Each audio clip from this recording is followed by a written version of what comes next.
بسم اللہ الرحمن الرحیم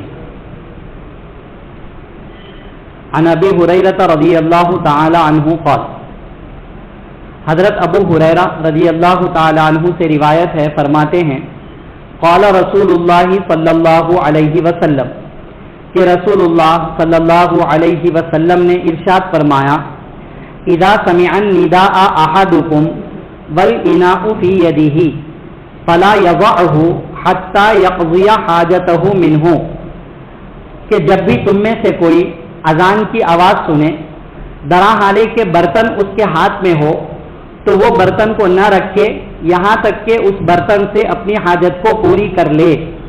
رواہ ابو داؤد، اس حدیث کو امام ابو داؤد رحمۃ اللہ علیہ نے روایت کیا ہے۔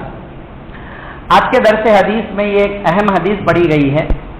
اس حدیث میں جو بات بتلائی گئی وہ یہ ہے کہ جب تم میں سے کوئی اذان کی آواز سنے درا حالے کہ اس کے ہاتھ میں برتن ہے، کھا رہا تھا، پی رہا تھا، تو وہ برتن کو نہ رکھے یہاں تک کہ اپنی حاجت پوری کر لے۔ اذان سننے کے باوجود اپنی حاجت پوری کر لے، اس کے بعد برتن رکھے۔ اب اس حدیث سے بعض لوگوں کو شبہ ہوا اور ظاہری الفاظ کو سامنے رکھ کر بعض لوگوں نے یہ مسئلہ نکال لیا کہ سحری کوئی شخص کر رہا تھا اور اس سحری کرتے کرتے اذان ہو گئی، تو حدیث کے مطابق کہ سحری کرتے کرتے اذان ہو گئی تو اب برتن نہیں رکھنا چاہیے یہاں تک کہ اچھی طرح کھا لے پی لے۔ اذان شروع ہونے کے باوجود کھا سکتے ہیں، پی سکتے ہیں، ایسا بعض لوگ سمجھتے ہیں کہ کھاتے کھاتے اور پیتے پیتے اذان ہو جائے تو ہمارا روزہ ہو جائے گا کیونکہ حدیث کے اندر ہے۔ یا بعض لوگ حدیث تو نہیں بس ایسے ہی سمجھتے ہیں کہ کھاتے اور پیتے میں اذان ہو جائے تو کوئی حرج کی بات نہیں ہے، روزہ ہو جائے گا کیونکہ سحری کے بارے میں حدیث میں یہ کہا گیا ہے کر کے بعض لوگ ایسا سمجھتے ہیں۔ ٹھیک ہے نا، مسئلہ سمجھیے کہ حدیث کے اندر ایسا کہیں پر بھی نہیں ہے کہ سحری میں جب تم اذان سنو، پہلی چیز یہ بات سمجھیے۔ دوسری چیز، قرآن میں اللہ نے خود فرمایا ہے کہ روزہ ہوتا ہے صبح صادق سے لے کر غروب آفتاب تک، صبح صادق کے پہلے لمحے سے لے کر غروب آفتاب کے آخری لمحے تک، سورج اچھی طرح غروب ہو جانے تک یہ روزہ ہوتا ہے۔ اس آیت کی روشنی میں اور دیگر احادیث کی روشنی میں دنیا میں تمام اہل علم کا اس بات پر اتفاق ہے کہ صبح صادق ہو جائے، صبح صادق شروع ہو جائے تو اس کے بعد ایک لقمہ بھی کھانا جائز نہیں ہے، پانی کا ایک قطرہ بھی پینا جائز نہیں ہے۔ صبح صادق ہو جائے اور کھانے اور پینے والے کو پتہ چل جائے کہ صبح صادق ہو چکی ہے، کھانا بھی جائز نہیں ہے، پینا بھی جائز نہیں ہے، کیونکہ روزہ نام ہی ہے صبح صادق کے پہلے لمحے سے غروب آفتاب تک کھانے سے، پینے سے اور خواہشات سے بچنے کا، اس کا نام ہے روزہ۔ سب کا اس پر اتفاق ہے، حنفی، شافعی، حنبلی، مالکی، یوں سمجھ لو اجماع ہے۔ جس بات پر یہ چاروں مسلک اکٹھے ہو جاتے ہیں وہ اجماع والی بات شمار کی جاتی ہے، اور ان چاروں مسلک سے ہٹ کر کوئی بات ہوتی ہے تو وہ گمراہی قرار دی جاتی ہے۔ یہ اس پر سب کا اتفاق ہے، اجماع ہے۔ اور قرآن کا بھی مسئلہ یہی ہے، صاف الفاظ میں بیان کیا گیا۔ حدیث کا کیا مطلب ہے؟ اب ایک طرف قرآن اور دوسری طرف حدیث، حدیث کا کیا مطلب ہے؟ تو حدیث کے بارے میں علماء کرام فرماتے ہیں کہ حدیث میں آپ صلی اللہ علیہ وسلم نے صرف اتنا کہا، جب بھی تم میں سے کوئی اذان سنے اور ہاتھ میں برتن ہو تو برتن کو نہ رکھے یہاں تک کہ اپنی حاجت کو پوری کر لے۔ اس حدیث کے بارے میں پہلا مطلب علماء کرام یہ لکھتے ہیں کہ یہ حدیث مغرب کے بارے میں ہے، افطار کے بعد مغرب کی اذان کے بارے میں ہے، سحری کے بارے میں نہیں ہے۔ اب مغرب کے بعد مغرب کی اذان آپ مراد لیجئے۔ اب حدیث کا مطلب کیا ہوگا؟ کوئی شخص افطار کر رہا تھا اور افطار کرنے کے دوران پانی پی رہا تھا، وہ ٹائم پر مغرب کی اذان ہو گئی تو برتن کو نہ رکھے یہاں تک کہ پانی پی لے، پھر نماز کے لیے مسجد کو جائے۔ یہ مغرب کی نماز کے بارے میں ہے، افطار کے بعد کے بارے میں ہے، سحری کے لیے نہیں۔ یہ کیوں؟ مغرب کی اذان اگر ہم مراد لیتے ہیں تو آپ صلی اللہ علیہ وسلم نے ایسا کیوں کہا کہ تم کھا رہے تھے، پی رہے تھے، مغرب کی اذان ہو گئی، نماز کو نہ جاؤ، پہلے کھا لو پی لو، یہ کیوں کہا؟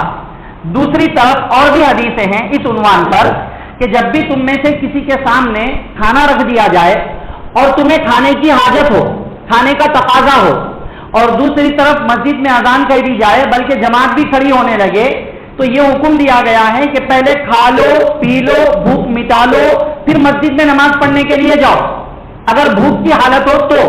کیونکہ بھوک کی حالت میں تم بھاگے بھاگے دوڑے دوڑے مسجد میں جاؤ گے, نماز پڑھنے کے لیے کھڑے ہو جاؤ گے, تمہارا دل ہی نہیں لگے گا نماز کے اندر, تمہاری توجہ ہی نہیں رہے گی نماز کے اندر. تو کہا پہلے کھا لو, اپنی حاجت کو پوری کر لو, پھر نماز کے لیے مسجد کو جاؤ. اب ظاہر سی بات ہے, بندہ دن بھر بھوکا تھا, پیاسا تھا, اب افطار کر رہا ہے, اچانک سے مغرب کی اذان ہو گئی, وہ وہی حالت میں مغرب کی نماز کو چلا جائے گا تو نماز میں دل کہاں لگے گا اس کا؟ نہیں لگے گا. اس لیے کہا پہلے کھا لو, اتنا کھا لو کہ ہمت آ جائے, اتنا پی لو کہ ہمت آ جائے, پھر اس کے بعد مغرب کی نماز کے لیے جاؤ. یہ حدیث اس کے بارے میں ہے ایک مطلب, ٹھیک ہے نا. دوسرا مطلب اس حدیث کے بارے میں علماء فرماتے ہیں کہ یہ حدیث سحری کے بارے نہیں ہے, یہ حدیث سحری کے بارے نہیں ہے, مگر نبی صلی اللہ علیہ وسلم کے زمانے میں اذان دینے والے دو صحابہ تھے, ایک حضرت بلال رضی اللہ تعالی عنہ, دوسرے حضرت عبداللہ بن ام مکتوم رضی اللہ تعالی عنہ.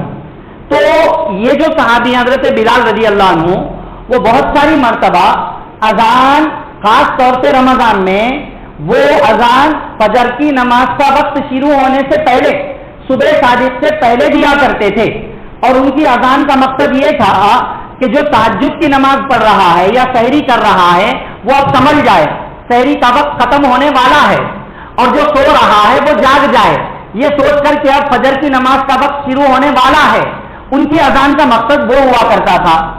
اور عبداللہ بن ام مکتوم رضی اللہ عنہ جو اذان دیتے تھے وہ چونکہ نابینا تھے, تو وہ اذان اسی وقت دیتے تھے جب ان سے لوگ کہہ دیتے کہ صبح صادق ہو چکی ہے, جائیے فجر کی اذان دیجیے. تو اب حضرت بلال رضی اللہ عنہ کی اذان صبح صادق سے پہلے ہوا کرتی تھی, اور حضرت عبداللہ ابن ام مکتوم رضی اللہ عنہ کی اذان صبح صادق سے بعد ہوا کرتی تھی. اب یہ جو حکم ہے وہ حضرت بلال کی اذان کے بارے میں ہے.